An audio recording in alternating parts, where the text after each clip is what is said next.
नमस्कार साथियों, आदिशंकर एकेडमी के ऑनलाइन प्लेटफॉर्म पर आपका बहुत बहुत स्वागत है। जैसा कि हम जानते हैं, हम यहाँ पे आरआरबी एनटीपीसी की क्वेश्चन सीरीज लगा रहे हैं। अभी आरआरबी एनटीपीसी का दौर चल रहा है, उसके एग्ज़ाम्स स्टार्ट हो गए हैं। 5 जून से लेकर लगभग 24 जून 2025 तक एग्ज़ाम्स चलने वाले हैं। अलग अलग शिफ्ट में उसके एग्ज़ाम्स होंगे और उन्हीं एग्ज़ाम्स का कुछ एनालिसिस करके, प्रश्नों का एनालिसिस करके, अपने सूत्रों से पूछ के और कुछ बच्चों से हम पता करते हुए आपके लिए एक बहुत ही फेवरेबल और बहुत ही फ्रूटफुल सीरीज़ लेकर आए हैं क्वेश्चन की। जैसे कि हम जानते हैं कि जो प्रमुख रूप से हमारे एनटीपीसी में मैथ्स, रीजनिंग और जीके जीएस का पोर्शन है, जिसमें जीके जीएस का वेटेज बहुत ज़्यादा है। लगभग 40 क्वेश्चंस जीके जीएस से आने वाले हैं और जिन लोगों ने अभी पेपर दिया है उनसे सुनने को मिला है कि उनको कई दिक्कतों का सामना करना पड़ा है जीके जीएस में। कुछ ऐसे प्रश्न हैं जो इन डेप्थ से पूछे गए हैं या बहुत ज़्यादा अभी रिसेंट के करंट अफेयर से पूछे गए प्रश्न हैं। तो उन्हीं सब प्रश्नों को एकीकृत करके उनका समाधान आपके सामने हम प्रस्तुत करने वाले हैं इस क्वेश्चन सीरीज़ में। जो हम आपको अभी क्वेश्चंस देने वाले हैं, कराने वाले हैं, आज की क्लास में हम करने वाले हैं, वो डायरेक्टली इनडायरेक्टली या तो एग्जाम्स में पूछे जा चुके हैं या उन्हीं में से कुछ एग्जाम्स में आपके पूछे जाएंगे। बहुत ही महत्वपूर्ण प्रश्न है। एक एक प्रश्न और उनके एक एक जो ऑब्जेक्टिव्स हैं उनको ध्यान से देखिएगा, एनालाइज करिएगा हमारे साथ और इसको याद करिएगा। चलिए बिना किसी देरी के आज की क्लास हम स्टार्ट करते हैं। सबसे पहला प्रश्न हम देखेंगे, निम्नलिखित में से कौन पटियाला घराने से संबंधित है। ठीक है, who among the following belongs to the Patiala Gharana. आइए ऑप्शंस देखते हैं। सबसे पहला ऑप्शन है अली बख्श खान, नाथू खान, अब्दुल वाहिद खान और छाजू खान। इसका सही आंसर जो होने वाला है दोस्तों, वो होने वाला है आपका ऑप्शन ए, अर्थात अली बख्श खान। अली बख्श खान जो है इसका सही आंसर होने वाला है। अली बख्श खान की हम बात करते हैं तो ये पटियाला घराने के बहुत ही फेमस संगीतज्ञ हैं, या कहना चाहिए कि गायक हैं। पटियाला घराने की हम बात करते हैं, जो पटियाला घराना है वो भारतीय शास्त्रीय संगीत का एक बहुत ही महत्वपूर्ण घराना है। इसकी स्थापना जो है वो आपकी अली बख्श खान और फतेह अली खान ने की थी।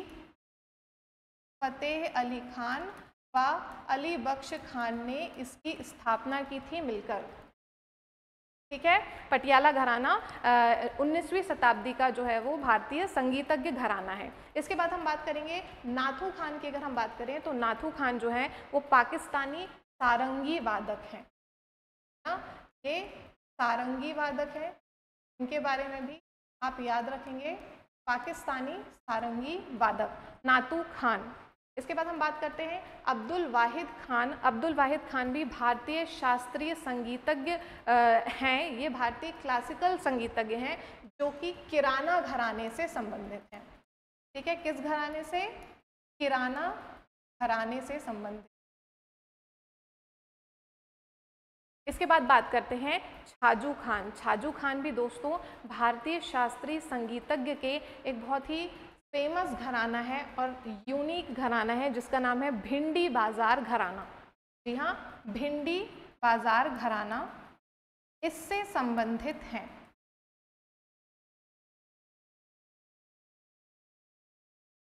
ठीक है, तो ये चारों ऑप्शन आप अच्छे से देख लीजिए। इन सब के बारे में अलग से कुछ कुछ पॉइंट्स जो निकले हैं इनको याद कर लीजिए। ये आपका पहला क्वेश्चन, इससे आपके लगभग 4 से 5 क्वेश्चन यहाँ पे बन चुके हैं। तो भाई पहले क्वेश्चन जो कि पटियाला घराना, इनमें से कौन पटियाला घराने से संबंधित, तो आंसर है आपका अली बख्श खान।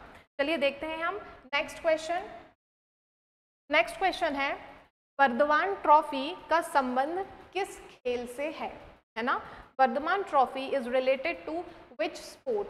तो ऑप्शन देखेंगे, ऑप्शन है आपका power lifting, weight lifting, boxing या रेसलिंग। अर्थात पावर लिफ्टिंग, भारोत्तोलन, मुक्केबाजी और कुश्ती। तो दोस्तों इसका सही आंसर है बी, भारोत्तोलन अर्थात वेट लिफ्टिंग। याद रखिए कि वर्धमान ट्रॉफी जो है किससे संबंधित है? भारोत्तोलन अर्थात वेट लिफ्टिंग से संबंधित है। अब इसी क्वेश्चन के साथ आपको जो भारत कुछ प्रमुख वेट लिफ्टर हैं उनके नाम भी याद कर लेने चाहिए। जैसे कि भारत के कुछ प्रमुख वेट लिफ्टर में हम बात करते हैं मीराबाई चानू,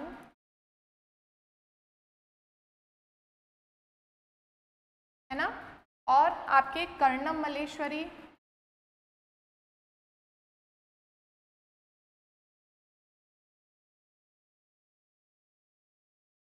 ठीक है। और कौन है, और हम देखेंगे तो कुंजरानी देवी, ये आपकी बहुत ही फेमस वेट लिफ्टर या प्रमुख वेट लिफ्टर हैं। इनके बारे में आपको पता करना है, और भी जो इन इस वेट लिफ्टिंग से संबंधित हैं उनके बारे में जानना है, और भी जो स्पोर्ट्स दिए हुए हैं उनके खिलाड़ियों को भी आपको देखना है। जैसे कि हमने जो पता किया था, जो एनालिसिस करके पता चला है, जीएस में सबसे ज़्यादा जो क्वेश्चंस पूछे जा रहे हैं स्टैटिक जीके से पूछे जा रहे हैं आपके, उसके बाद जो है वो आपका करंट अफेयर्स से बहुत सारे क्वेश्चन पूछे जा रहे हैं, और स्पोर्ट्स से आपके बहुत सारे क्वेश्चंस पूछे जा रहे हैं, ठीक है। याद रखेंगे आपको कि क्वेश्चंस पूछे जा रहे हैं स्टैटिक जीके, स्पोर्ट्स और करंट अफेयर्स, करंट और बहुत ही रीसेंट के अभी मई के कुछ करंट अफेयर से भी क्वेश्चन आए, इसलिए इन तीनों को पोर्शन को बहुत ही एनालिटिकल तरीके से आपको पढ़ना है, ठीक। तो इनके बारे में देख लीजिएगा, जैसे मीराबाई चानू जो है टोक्यो ओलंपिक, अभी जो 2020 में हाल ही में टोक्यो ओलंपिक हुआ था, उसमें इन्होंने वेट लिफ्टिंग में सिल्वर मेडल या रजत पदक जीता था। उसी प्रकार से आप इनको देखेंगे, कर्णम मल्लेश्वरी जो हैं वो ओलंपिक में किसी भी भारतीय महिला के द्वारा इन्होंने जो है वो पहला ओलंपिक मेडल जीता था, ठीक है। तो ये जो है इन्होंने वेट लिफ्टिंग में कांस्य पदक जीता था, जहां तक मुझे याद आ रहा है 2000 के ओलंपिक में। तो इनके बारे में आपको और भी एनालिटिकल तरीके से देखना है, ठीक है। तो इसको देखते हैं, क्या है, वर्धमान ट्रॉफी किससे संबंधित है, तो भारत तोलन या वेट लिफ्टिंग से संबंधित है। नेक्स्ट क्वेश्चन देखेंगे। नेक्स्ट क्वेश्चन बोल रहा है, अब ये देखिए पॉलिटी संविधान से आ गया, भारतीय संविधान के किस भाग में राज्य विधानमंडल के संगठन, संरचना और शक्तियों का वर्णन है। In which part of the Indian Constitution the organization, structure and powers of the state legislature are described। तो ये बहुत ही सरल क्वेश्चन है, ये देखने में बड़ा लग रहा है, लेकिन बिल्कुल भी इसमें घबराने की जरूरत नहीं है। आपको एक की टर्म निकालना है, क्या, राज्य विधानमंडल, ठीक है। तो हमको पता है कि भाई जो संविधान है, संविधान में कुल 22 भाग हैं, और जो भाग 6 है संविधान का, भाग 6 है, अर्थात पार्ट 6, वो किससे संबंधित है, वो संबंधित है राज्यों से, ठीक है, राज्यों से संबंधित है। तो आपका जो इतना बड़ा क्वेश्चन है उसका सिर्फ एक कीवर्ड हमने निकाला, राज्य विधानमंडल। उसमें हम यहाँ से ऑप्शन देखेंगे, ऑप्शन है भाग 4, भाग 6, भाग 3 और भाग 5। तो इसका सही आंसर होने वाला है भाग 6, ठीक है, यानी पार्ट 6। तो याद रखिए, राज्य विधानमंडल के संगठन, संरचना, शक्तियां या जो भी राज्य से संबंधित है वो आता है आपका भाग 6 में। अब बात करते हैं भाग 6 में कहां से कहां तक आर्टिकल्स आते हैं। तो इसमें आता है आर्टिकल आपका 152 से लेकर आर्टिकल 237 तक, अनुच्छेद 152 से 237 तक जो है वो आपके भाग 6 में आते हैं। अब दूसरे भागों की भी यहाँ पे हम बात कर लेते हैं। तो भाग 4, भाग 4 क्या है आपका, डीपीएसपी, डीपीएसपी अर्थात नीति निर्देशक तत्व, बहुत ही इंपॉर्टेंट भाग है। इनके पूरे अनुच्छेद आपको याद होने चाहिए। भाग 3 हो गया, भाग 4, इनके जो है वो पूरे अनुच्छेद आपको याद होने चाहिए। तो डीपीएसपी ये कहाँ से कहाँ तक आता है, नीति निर्देशक तत्व, आर्टिकल 36 से 51 तक, ठीक है। आर्टिकल 36 से 51 तक आपका आ जाएगा भाग 4 डीपीएसपी। फिर भाग 6 तो हमने यहाँ पे देख ही लिया है। भाग 3 की हम बात करते हैं, बहुत इंपॉर्टेंट है भाग 3, मूल अधिकार, ठीक है, मूल अधिकार, फंडामेंटल राइट्स। इसमें कहाँ से कहाँ तक अनुच्छेद आते हैं, तो इसमें आते हैं आर्टिकल 12 से लेकर आर्टिकल 35 तक, ठीक है। अनुच्छेद 12 से 35 तक आते हैं आपके कहाँ पे, मूल अधिकार में। इसके बाद हम बात करते हैं भाग 5। तो भाग 5 क्या है आपका, संघ। इसमें संघ की बात की गई है, संघ से संबंधित जितनी भी चीजें हैं वो आपकी आ जाएगी कहाँ पे, भाग 5 में। इसमें कहाँ से कहाँ तक आर्टिकल आते हैं, इसमें आता है आपका आर्टिकल 52 से लेकर आर्टिकल 151 तक। तो ये बहुत कहना चाहिए टफ क्वेश्चन में नहीं आएगा, इजी ही क्वेश्चन है। इसने सिर्फ ऊपर से पूछा है कि भाई कौन से भाग से संबंधित है राज्य विधानमंडल, तो आपको बताना है कि भाग 6 से संबंधित है। चलिए नेक्स्ट क्वेश्चन देखते हैं हम। नेक्स्ट क्वेश्चन बोलता है वास्तुकला की इस्लामी शैली को किस शैली, यहाँ पे आप डाल दीजिए और किस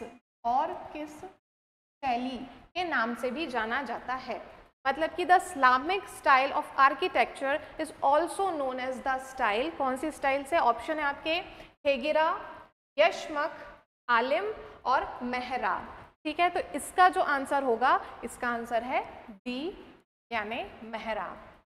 तो देखिए दोस्तों, ये जो है ये डिफरेंट जो है आपकी वास्तुकला की शैलियां हैं, अलग अलग प्रकार की वास्तुकला की शैलियां हैं। मेहराब शैली की अगर हम बात करते हैं तो वास्तुकला की प्रमुख इस्लामिक प्रकार की ये शैली है, जिसमें जो है बहुत ही विशिष्ट प्रकार से ज्यामितीय आकृतियाँ या इस प्रकार की जो है वो डिज़ाइन, ज्यामितीय आकृतियों पर आधारित जो डिज़ाइन है वो तैयार की जाती है। ये इस्लामिक एकता और इस्लामिक जो प्रार्थना है उसका ये प्रतीक है आपकी मेहराब शैली। ठीक, इसके बाद हम देखते हैं हेगिरा शैली की। अगर हम बात करें तो जो हेगिरा शैली है, इस प्रकार की जो आर्किटेक्चर या वास्तुकला की शैली है, ये इस्लाम की धार्मिक और सांस्कृतिक परंपरा का द्योतक है। ठीक है, ये धार्मिक और सांस्कृतिक तत्वों का प्रतिनिधित्व करती है। ये मेनली हिज्र से संबंधित होने के कारण इसका नाम हेगिरा पड़ा है। हिज्र जो है उस संवत है, या हिज्र जो है उसके शुरू होने के कुछ टाइम बाद से ये इस टाइप की आपकी वास्तुकला शैली देखने को मिलती है। इसके बाद हम बात करते हैं यशमक शैली। तो यशमक शैली जो है आपकी मिस्र और इस्लामी, इसमें मिस्र और इस्लामिक शैली के बहुत सारे अवयव आपको देखने को मिलते हैं यशमक शैली में। और जो है आलिम शैली, आलिम शैली दोस्तों ये जो है वो वास्तुकला की अगर हम देखें तो कंपैरेटिवली बहुत ही आधुनिक शैली है। ठीक है, ये जो आलिम शैली है इसमें कंप्यूटेशनल एडेड डिज़ाइन का प्रयोग किया जाता है, कंप्यूटरीकृत डिज़ाइंस का प्रयोग किया जाता है वास्तुकला में। ठीक है, तो ये मॉडर्नाइज्ड फॉर्म ऑफ आर्किटेक्चर हम बोल सकते हैं, या कि आधुनिकतम शैली हम आलिम शैली को बोल सकते हैं। क्लियर है? तो ये चार जो है वास्तुकला की शैली को हमने डिस्कस कर लिया। इस्लामी शैली को, वास्तुकला की इस्लामी शैली को और किस नाम से जाना जाता है? तो आंसर क्या है इसका? मेहराब शैली के नाम से को जाना जाता है। ठीक है, नेक्स्ट क्वेश्चन देखते हैं हम। नेक्स्ट क्वेश्चन आता है, ये आपका साइंस से संबंधित है। विटामिन डी की लंबे समय तक कमी के कारण निम्नलिखित में से कौन सा रोग होता है? Long term deficiency of vitamin D causes which of the following disease? इसको हम देखते हैं ऑप्शन में। तो पहला ऑप्शन है आपका शीताद मतलब स्कर्वी, दूसरा है आपका बाल स्थि विकार मतलब रिकेट्स, फिर हम देखेंगे लघु मसूरिका अर्थात चिकन पॉक्स, और डी है आपका सूखा रोग अर्थात मैरासिमस। तो ये बहुत ही सिंपल क्वेश्चन है। डेफिशिएंसी ऑफ विटामिन आपको बहुत अच्छे से याद करना है। विटामिन ए, विटामिन बी के जितने भी प्रकार हैं वो हो गए, vitamin C, vitamin D, vitamin E, vitamin K, तो इनकी डेफिशिएंसी कौन कौन से रोग होते हैं ये आपको एक बार बहुत अच्छे से देख लेना है। अगर इसकी बात करें तो इसका आंसर क्या होने वाला है? इसका आंसर होने वाला है बी अर्थात रिकेट्स। तो बच्चों में विटामिन डी की कमी से रिकेट्स नामक रोग होता है, जिसमें धनुषाकार जो है वो आपके या बच्चों के क्या हो जाती हैं, हड्डियों का शेप हो जाता है। ठीक है, इसी से इसको रिकेट्स नाम दिया है।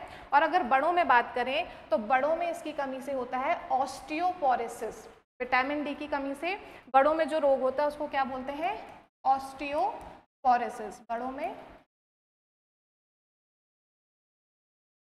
ऑस्टियोपोरोसिस विटामिन डी की कमी से। इसके बाद हम इसके बाकी की बात करते हैं। तो जो स्कर्वी है वो भी एक डेफिशिएंसी डिसीज़ है। स्कर्वी जो है वो आपकी विटामिन सी की कमी से होती है। ठीक है, जो मसूड़ों की दिक्कत होती है, मसूड़ों में आपके गम्स में आपके ब्लड वगैरह निकलता है, तो वो स्कर्वी है विटामिन सी की कमी से। फिर हम बात करते हैं आपका जो चिकन पॉक्स है। चिकन पॉक्स एक संक्रामक रोग है ना? संक्रामक रोग है जो किससे फैलता है?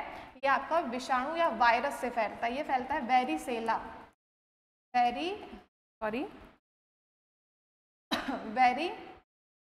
वायरस से। वेरिसेला वायरस से ये फैलने वाली बीमारी है, ठीक है, चिकन पॉक्स। और मेरासमस जो है वो आपकी कुपोषण से संबंधित बीमारी, कुपोषण याद रखना, इसको सूखा रोग भी बोलते हैं। ये कुपोषण से संबंधित बीमारी है। जब आपके भोजन में बहुत ज़्यादा कैलोरीज और प्रोटीन इंटेक कम हो जाता है तो एकदम तीव्र कुपोषण जो है उसकी स्थिति होती है मेरासमस, को बोलते हैं सूखा रोग। क्लियर है? तो अगर इस प्रश्न की बात करें विटामिन डी की लंबे समय तक कमी के कारण इनमें से कौन सा रोग होता है, तो इसका आंसर है बी, अर्थात रिकेट्स। क्लियर है? चलिए आगे देखते हैं। नेक्स्ट क्वेश्चन जो है वो आ रहा है, निम्नलिखित में से, ये आपका केमिस्ट्री से आ गया, निम्नलिखित में से किस अम्ल का प्रयोग एंटीसेप्टिक के रूप में होता है? Which of the following acids is used as an antiseptic? Option देखेंगे, boric acid, phosphoric acid, citric acid और सल्फ्यूरिक एसिड। तो इसका जो आंसर होने वाला है वो होने वाला है आपका क्या? Boric acid. ठीक है, तो जो बोरिक एसिड है इसका बहुत ज़्यादा मेडिसिनल यूज़ है। इसका अगर हम फॉर्मूला देखें बोरिक एसिड तो H3BO3 इसका फॉर्मूला होता है। इसका जो है वो मेडिसिनल पर्पस से काफ़ी ज़्यादा यूज़ किया जाता है। Anti fungal, anti bacterial, antiseptic होता है आपका बोरिक एसिड। ठीक है, तो इसका आंसर है boric acid.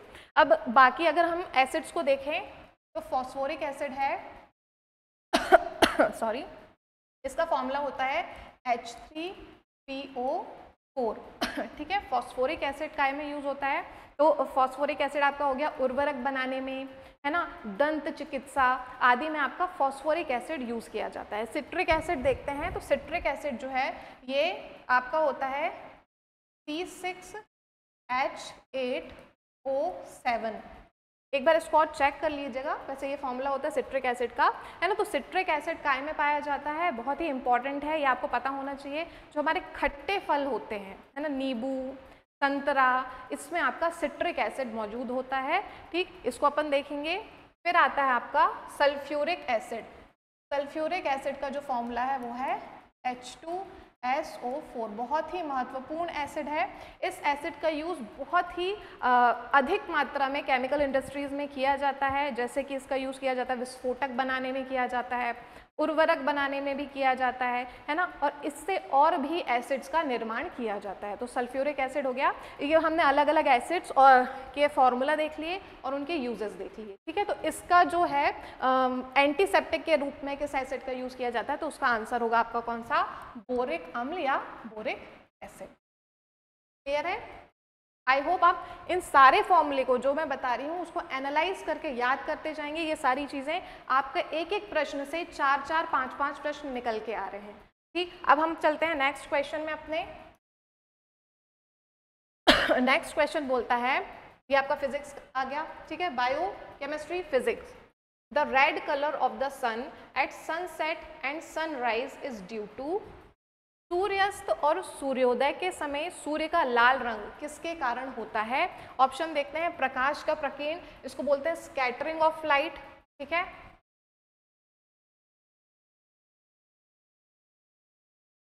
Scattering of light.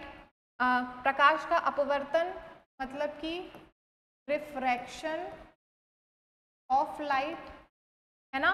प्रकाश का पूर्ण आंतरिक परावर्तन मतलब total internal reflection, total internal reflection. और डी का है प्रकाश का फैलाव मतलब कि डिस्ट्रीब्यूशन ऑफ लाइट, तो इसका जो सही आंसर होने वाला है वो होने वाला है ए, अर्थात प्रकाश का प्रकीर्ण मतलब स्कैटरिंग ऑफ लाइट।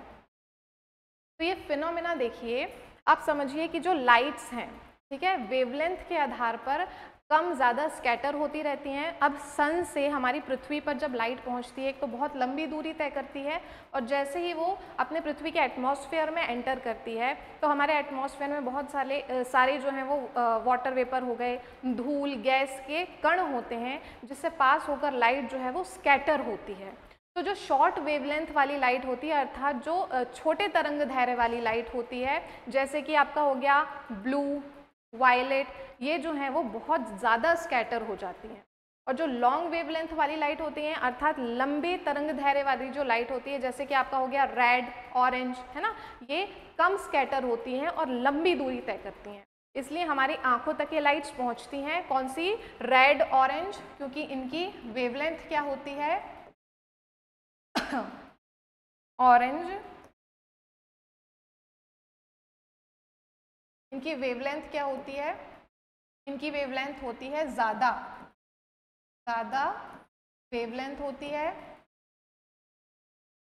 इसके कारण ये क्या होता है, ये लंबी दूरी तय करके हमारी आंखों तक पहुंचती हैं। इसके कारण जो सूर्यास्त और सूर्योदय के टाइम जो सूर्य है हमको कैसा दिखता है? लाल रंग का दिखता है। तो ये कंसेप्ट भी आपको यहाँ समझा दिया गया है। सबसे ज़्यादा स्कैटर होने वाली लाइट कौन सी है, या शॉर्ट वेवलेंथ वाली लाइट कौन सी है? आपकी ब्लू हो गई, वायलेट हो गई, ये हो गई। और लॉन्ग वेवलेंथ लाइट जो है वो आपकी है रेड हो गई, ऑरेंज, इस टाइप की, और इसी के कारण ये लंबी दूरी तय करती है। ठीक, तो इसका आंसर क्या हो जाएगा? Scattering of light. फिनोमिना क्या बोलते हैं? Scattering of light. रेले के द्वारा जो है इसको कहना चाहिए कि इसके लॉज ऑफ स्कैटरिंग दी गई थी, फिनोमिना का पता लगाया गया था, लॉज ऑफ स्कैटरिंग दी गई थी, इसलिए इसको रेले स्कैटरिंग भी कहा जाता है। ठीक है, रेले स्कैटरिंग भी कहा जाता है इसको। ठीक है, ये क्वेश्चन हो गया। आगे देखते हैं हम। नेक्स्ट क्वेश्चन बोल रहा है, ये आपका हो गया करंट अफेयर्स। करंट अफेयर्स से संबंधित क्वेश्चन है, who became the new director general of the narcotics control bureau NCB. तो सबसे पहले तो आपका यहाँ पे एक क्वेश्चन बन जाता है, एनसीबी का फुल फॉर्म क्या है? एनसीबी का फुल फॉर्म है नारकोटिक्स कंट्रोल ब्यूरो। ठीक है, तो मुझे लगता है आप करंट अफेयर्स पढ़ रहे होंगे, इसका आंसर आप देने की कोशिश करें। तो इसका आंसर होने वाला है, ऑप्शन देखते हैं। ऑप्शन है आपका रविंद्र सिंह, कैलाश गुप्ता, समीर सिंह और अनुराग गर्ग। तो इस क्वेश्चन का आंसर जो है वो है आपका अनुराग गर्ग। ठीक है, याद रखना, वर्तमान में नारकोटिक्स कंट्रोल ब्यूरो के डायरेक्टर जनरल कौन है? अनुराग गर्ग। अनुराग गर्ग जो है एक आईपीएस अधिकारी हैं और इस पोस्ट पे आने से पहले वो आपके बीएसएफ में असिस्टेंट डायरेक्टर जनरल थे, है ना, अनुराग गर्ग। अब अगर हम एनसीबी की बात करें, एनसीबी भारत सरकार के गृह मंत्रालय के अंदर आने वाली एक संस्था है। याद रखेंगे ये किसके अंतर्गत आती है, किस मंत्रालय के अंतर्गत? तो गृह मंत्रालय के अंतर्गत। इसकी स्थापना हुई थी 17 मार्च 1986 को हुई थी और इसका मुख्यालय कहाँ पे है? नई दिल्ली में है। ठीक, तो एनसीबी के बारे में याद रखेंगे और सबसे इंपॉर्टेंट है कि इसका फुल फॉर्म याद रखेंगे। एनसीबी का फुल फॉर्म है नारकोटिक्स कंट्रोल ब्यूरो। ये जो अवैध ड्रग तस्करी है और ऐसे ही जो अवैध आपके कहना चाहिए कि अवैध माल का जो डिस्ट्रीब्यूशन होता है उसके खिलाफ जो है ये एक संस्था है। चलिए नेक्स्ट क्वेश्चन हम देखेंगे। ये फिर आपका बायो से संबंधित हो गया। क्या बोल रहा है? रक्त में हीमोग्लोबिन बनाने के लिए निम्न में से क्या आवश्यक है? Which of the following is required for the formation of hemoglobin in the blood? Option देखते हैं, आयरन, फैट, प्रोटीन और कैल्शियम। यहाँ पे कंफ्यूज नहीं होना है, यहाँ पे ये नहीं पूछ रहा कि हीमोग्लोबिन क्या है, यहाँ पे ये पूछ रहा है कि हीमोग्लोबिन बनता किससे है। तो आंसर इसका होगा आपका ए, आयरन। ठीक है, याद रखेंगे। अब हीमोग्लोबिन की बात करते हैं तो हीमोग्लोबिन को शॉर्ट में क्या बोलते हैं अपन? HB। आप लोग बोलते हैं HB टेस्ट करवाने जा रहे हैं तो याद रखना HB मतलब हीमोग्लोबिन। और ये क्या है? तो ये एक प्रोटीन है जो कि आयरन रिच प्रोटीन होता है ये, जो कि कहाँ प्रेजेंट होता है? आपके रेड ब्लड सेल्स में या लाल रक्त कोशिकाओं में प्रेजेंट होता है और इसी की उपस्थिति के कारण आपके जो रक्त का कलर है वो कैसा होता है? लाल होता है। क्लियर है? और जो हीमोग्लोबिन है वो ऑक्सीजन रिच होता है। मतलब ये क्या करता है, ये जो हम श्वास लेते हैं, श्वास से जो ऑक्सीजन लेते हैं, ये लंग्स से ऑक्सीजन का ट्रांसपोर्ट करता है हमारी पूरी बॉडी में और पूरी बॉडी से कार्बन डाइऑक्साइड लेकर हमारे लंग्स तक पहुंचाता है, जिसके बाद वो नासिका के द्वारा बाहर छोड़ दी जाती है। ठीक है, तो हमारा जो बॉडी है उसमें हीमोग्लोबिन बहुत ही महत्वपूर्ण रोल प्ले करता है। इसलिए जब हीमोग्लोबिन की कमी हो जाती है, ठीक है ना, तो हीमोग्लोबिन की कमी हो जाती है तो आयरन रिच टैबलेट्स दी जाती हैं या आयरन रिच टॉनिक दिए जाते हैं। आपने सुना होगा फॉलिक एसिड, है ना। तो आयरन रिच इसलिए दिया जाता है क्योंकि हीमोग्लोबिन का जो मेन कंटेंट है, हीमोग्लोबिन किससे बना है, तो आपका आयरन, हीमोग्लोबिन में आयरन जो है वो प्रेजेंट होता है। चलिए नेक्स्ट क्वेश्चन हम देखते हैं और ये आज का अंतिम क्वेश्चन होने वाला है। ये बोल रहा है भारत में किस प्रकार की सरकार है। ये भी आपका पॉलिटी से रिलेटेड हो गया कि भैया what type of government is there in India. बहुत ही सरल क्वेश्चन है, लेकिन क्योंकि अगर आप इसमें देखेंगे तो हो सकता है आपको ऑब्जेक्टिव्स थोड़े कॉम्प्लेक्स लगे, इसलिए क्वेश्चन आपको टफ लगने लगे, लेकिन ये टफ क्वेश्चन नहीं है, बहुत ही सरल क्वेश्चन है। देखते हैं हम। ऑप्शन है राजतंत्रीय या मोनार्कियल, संप्रदायवादी अर्थात कम्युनल, संसदीय अर्थात पार्लियामेंट्री, और अल्पतंत्रीय या फिर ओलिगैर्किक। ठीक है, अल्पतंत्रीय इसको कुलीन तंत्र भी बोलते हैं, कुलीन तंत्र भी बोलते हैं। तो अब आप यहाँ से देख के आसानी से बता सकते हैं कि भैया भारत में कौन से प्रकार की गवर्नमेंट है, तो संसदीय अर्थात पार्लियामेंट्री प्रकार की गवर्नमेंट है। हमारे यहाँ पे संसद के द्वारा क्या हुआ जाता है, विधि का निर्माण होता है, विधि बनाई जाती है। और संसद की अगर हम संरचना देखें तो संसद किस किस से मिलकर बनती है भाई, तो संसद मिलकर बनती है आपकी राष्ट्रपति, राज्यसभा और लोकसभा से मिलकर बनती है। विशेष रूप से इसमें दो सदन आते हैं, राज्यसभा और लोकसभा, जिसके द्वारा क्या किया जाता है, जिसके द्वारा विधि का निर्माण किया जाता है, राष्ट्रपति के साइन होते हैं, तब कोई विधेयक क्या होता है, अधिनियम बनता है। तो आपकी जो भारत में सरकार है वो कैसी है, संसदीय प्रकार की अर्थात पार्लियामेंट्री गवर्नमेंट है। बाकी और अगर हम देखें तो जो राजतंत्री है, मोनार्कियल है, तो बहुत इजी है, ये राजा का शासन, वो राजतंत्र हो गया, जिसमें जो शासक है वो जनता के द्वारा ना चुना जाकर कैसा होता है, वंशानुगत होता है, अर्थात राजा का बेटा राजा, जैसे प्राचीन काल में हुआ करता था, है ना, राजा का बेटा है वो राजा बनेगा, उसके बाद उसका बेटा राजा बनेगा, है ना। तो ये होता है आपका क्या, राजतंत्रीय। इसके बाद होता है आपका संप्रदायवादी या कम्युनल। तो ये इस प्रकार की गवर्नमेंट है जिसमें जो है वो किसी धर्म विशेष या जाति विशेष को बाकी धर्मों से ज़्यादा क्या दिया जाता है, प्रायोरिटी दी जाती है, उनके हितों का ज़्यादा ध्यान दिया जाता है, उसको बोलते हैं हम संप्रदायवादी सरकार। ये जो सरकार या इस टाइप का जो शासन है, इस पे धार्मिक विभाजन पे ये आधारित होता है कि भाई किसी धर्म विशेष को हम अधिक क्या दे रहे हैं, प्रायोरिटी दे रहे हैं, अधिक महत्व दे रहे हैं। ठीक है, ये कम्युनल है, पार्लियामेंट्री हमने देख ली। और जो कुलीन तंत्र है या अल्पतंत्र है, इसको ओलिगैर्किक बोलते हैं। इसमें जो है वो कुछ मुट्ठी भर लोग मिलके जो है वो जनता पे शासन करते हैं। कुछ विशेषाधिकार प्राप्त लोग या समाज के जो धनी वर्ग के लोग होते हैं, उनके द्वारा जो है वो जनता के ऊपर शासन किया जाता है, उसको हम बोलते हैं कुलीन तंत्र। क्लियर है। तो इस तरह से हमने इसके चारों ऑप्शन देख लिए। और भारत में किस प्रकार की सरकार है भाई, तो भारत में आपकी संसदीय या पार्लियामेंट्री फॉर्म ऑफ गवर्नमेंट है। तो इस तरह से हमने आज जितने भी प्रश्न किए, लगभग 10 प्रश्न हमने किए हैं, लेकिन वो केवल 10 प्रश्न नहीं है, उसके हर एक ऑब्जेक्टिव को हमने बहुत एनालिटिकल तरीके से देखा है। आई होप आपको ये क्लास बहुत अच्छी और फ्रूटफुल लगी होगी और आप अपनी पढ़ाई बहुत अच्छे से इस क्लास के माध्यम से जारी रखेंगे। आगे ऐसे ही क्वेश्चंस के लिए, ऐसे ही एनालिटिकल क्वेश्चंस के लिए बने रहिए। आज के लिए इतना ही। आपको बहुत बहुत शुभकामनाएं आपके एग्जाम्स के लिए। जय हिंद, जय भारत।